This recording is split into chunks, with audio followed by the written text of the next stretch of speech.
ever sent the most perfect email and then in the end gets crickets? Or you followed up 1, 2, 3, even 4 times, and now you're thinking, am I getting annoying? The truth is you probably are, but they're not going to tell you that. But how can you follow up? You know you should, but how can you follow up effectively, grab prospects' attention, and actually get deals progressing? Today, I'm going to tell you exactly what you should be doing to make sure your follow-up game is much better than what you're doing right now. Ain't nobody got time for no crickets.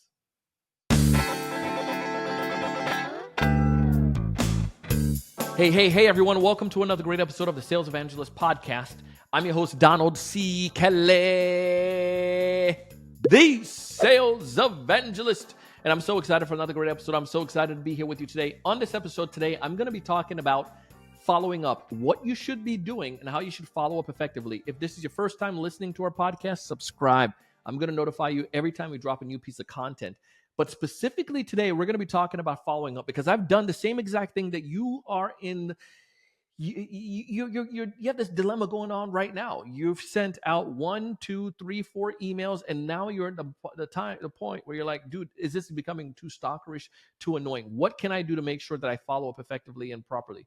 Well, the truth is, in some cases, we do get overboard and we say the same thing over and over again. We're just following up, and that doesn't quite work. But I want to give you something that's going to work much better that I found to be effective and that works time and time again. And I want to share some stats with you because I don't want you to get in this thing and say, you know what, Donald, I don't know if I should be doing these emails over and over again. But the study has proven over and over again that it takes anywhere from 6 to 12, one more time, 6 to 12 interactions before a prospect will engage or purchase. 6 to 12 interaction. Now, that doesn't mean it's 6 to 12 different cold call or 6 to 12 emails saying just following up. That doesn't work. But the first thing I'm going to tell you, though, you should get rid of is that just following up. Like, it's one of the dumbest things that I find in the sales vernacular or touching bases. Stop touching my base, man. Like, you have no need for that. But the following up, just following up, the act of doing that is the follow-up when you are reconnecting with that prospect. So what I would tell you, here's the number one thing. One, in your discovery call or in your initial call with that prospect, there's a reason why they're making that change. That's the reason why. I did an episode the other day on MEDDIC or MEDDIC and BANT and gave you some ideas, whether you're using BANT or whether you're using MEDDIC or MEDDIC, that idea of finding out the need or the issue, that's what you want to utilize when you are quote unquote following up. Following up is the act. Don't use it as the word, the term, I'm just following up. Donald, you mentioned that you had an interest in QuickBooks and how this could be utilized in your organization. You mentioned that you were displeased with QuickBooks. Here's what we were, here's the blah, blah, blah. I put together this thing for you that shows the comparison with case study with our solution and QuickBooks, whatever that is. But the point is the issue that they have, that's what you want to utilize. So that's number one. Number two is that there are many different ways that you can quote unquote follow up besides just sending the email. I love to give them information or insights that weren't even, when I reconnect with them, that doesn't even tie back to the deal that I'm selling them. So let me give you an example. And I told this story many times, but you're probably new to the show. But there's a guy I was following on Twitter. This was back in the days when it was Twitter, and we were connecting. We chatted. He was interested in our solution. All I did, and this wasn't purposeful, I just engaged with Homeboy on Twitter and on one of his tweets. And then he was like, Donald, I'm so sorry. We had some things, blah, blah, blah. Let's connect after the new year. And we were able to connect and so forth. The point was I didn't say anything about my solution of services. The fact is that I'm there and I'm connected with them helps. And that's the critical component. Usually I find that sellers have one channel with their prospects. They're on maybe the email and phone communication. I like to get on LinkedIn and I like to get on text message basis with them because the more means of communication with that prospect, the better off I'm going to be able to be, and I don't have just siloed to one channel. So I let's say after I finish an initial call with the prospect, I'm going to get their cell phone number, and usually you can get this from your data sources nowadays. But I might say, hey, Dane, before we go, Here's my cell phone number, blankety blank, blankety blank, blankety blank. Feel free to connect with me or send me a text message if something comes up. What's the best number to reach you at in case? And they're going to give you. So now I got text message and I got email and I have phone. Bam. But then also LinkedIn, I'm doing that as well. But I'll send them messages on LinkedIn. Again, the key there, don't try to do anything with the business.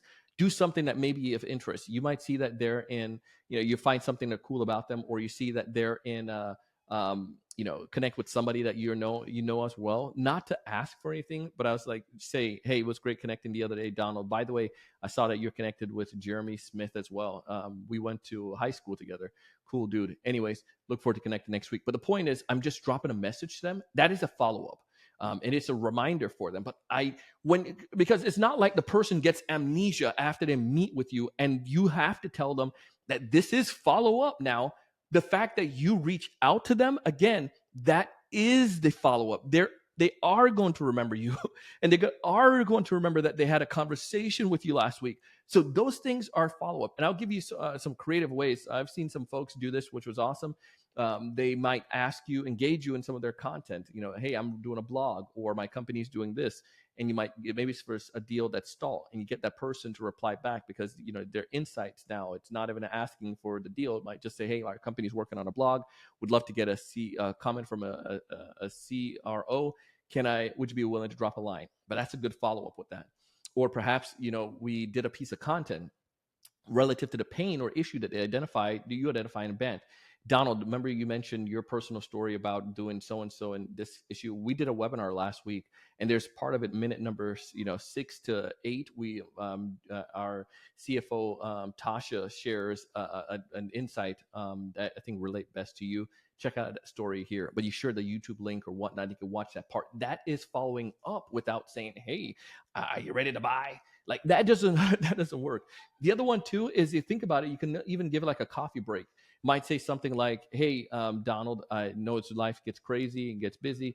No strings attached. Here's a $10 Amazon gift card. Enjoy coffee on us. But that's another little thing you could do. But those are all follow-up method. The key behind it is bring something that's going to help that individual, or identify issues that they may be having inside their organization and utilize it. So if I know that the person that I'm working with is a CMO, and CMOs are generally in charge of generating leads, and maybe it's for my podcast production company that we are trying to connect with this individual for, well, I can definitely talk about that, but I can also look at what the issue that she may be facing when it comes to her role of generating new leads.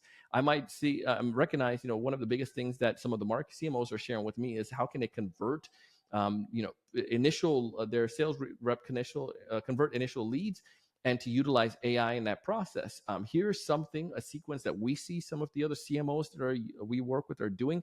Thought you might benefit from that as well, because this is, again, insights.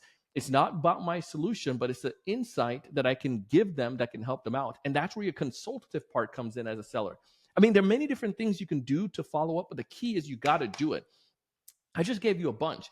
Engaging on their post on a platform. So again, a thoughtful comment, like what I did with that dude on Twitter. So on LinkedIn, if they post anything, drop a message on it. One that I love to do is when they're sharing things, or the company sharing things about jobs, or they're sharing that they're hiring. I take that and give it to my network, because that's an easy one.